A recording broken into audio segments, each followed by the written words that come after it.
The last thing my wife expected was for me to agree with her. She stood in our entryway wearing designer sunglasses, one hand resting on the handle of an expensive suitcase I had unknowingly paid for. Behind her, a silver SUV idled in the driveway. The man in the driver's seat never bothered to hide his face. He simply glanced at his watch, waiting for her to finish. Emily noticed me looking through the window and smirked. "Don't like it," she said with a shrug.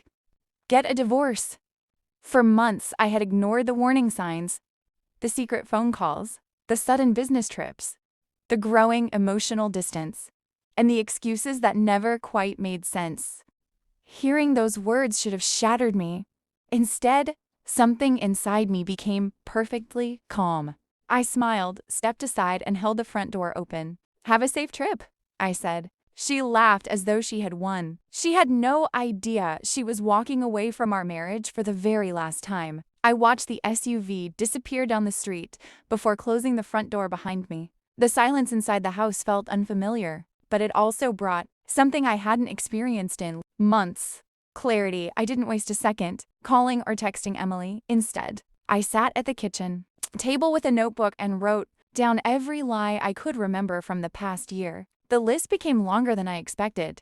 Mysterious hotel charges, weekend conferences that never appeared on her company's calendar, birthdays, she claimed, to spend with coworkers while her location showed a different city altogether. For the first time, I stopped trying to explain away the inconsistencies.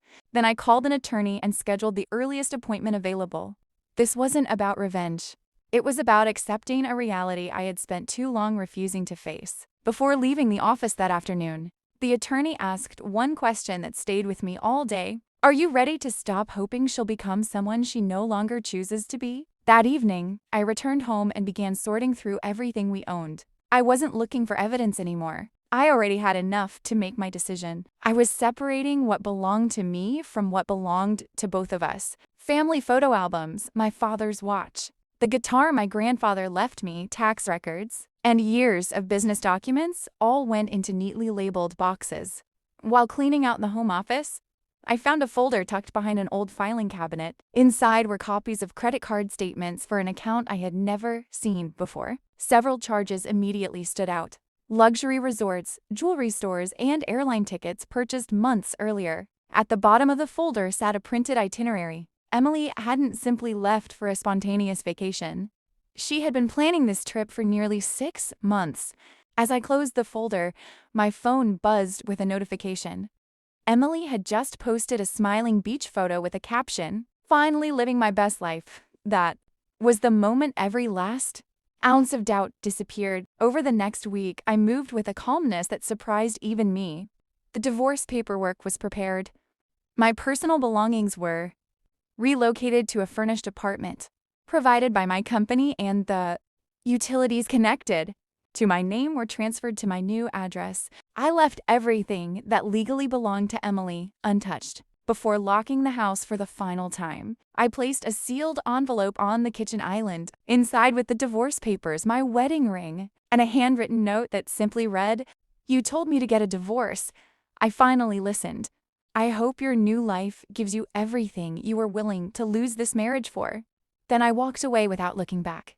3 days later, my phone rang repeatedly. I ignored every call. Finally, a voicemail came through. Emily's confident voice was gone. "Jake, where are you?" she whispered. "Why is the house empty? And what have you done?" I didn't return her calls that night. Instead, I listened to each voicemail one after another. The first was confused. The second sounded angry. By the fourth, the anger had disappeared, replaced by panic. "Jake, please answer me," Emily pleaded. "The neighbors said a moving truck was here." "Where are you?" Early the next morning, she sent a photo of the empty living room with a single message. "Can we please talk?" I replied with the first text I'd sent her in over a week. "The divorce papers explain everything." Less than a minute later, my phone rang again. This time, I answered. She was crying. "You can't seriously end 12 years over one mistake."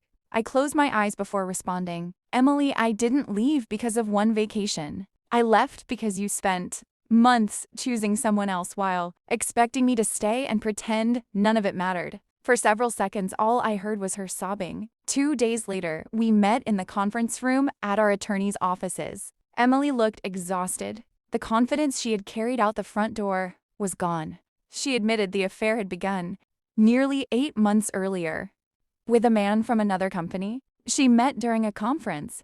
What started as emotional support slowly became a relationship. She convinced herself she deserved. I kept telling myself I'd end it, she whispered. Instead, I kept asking you for more patience. While giving someone else my time, she never tried to blame me for her choices. And I respected that honesty, even though it came far too late. Then she reached into her purse and slid a small envelope across the table. Inside were photographs from our early years together. The first apartments we rented, our honeymoon, birthdays, holidays, and ordinary moments that once felt permanent. I don't expect forgiveness, she said quietly.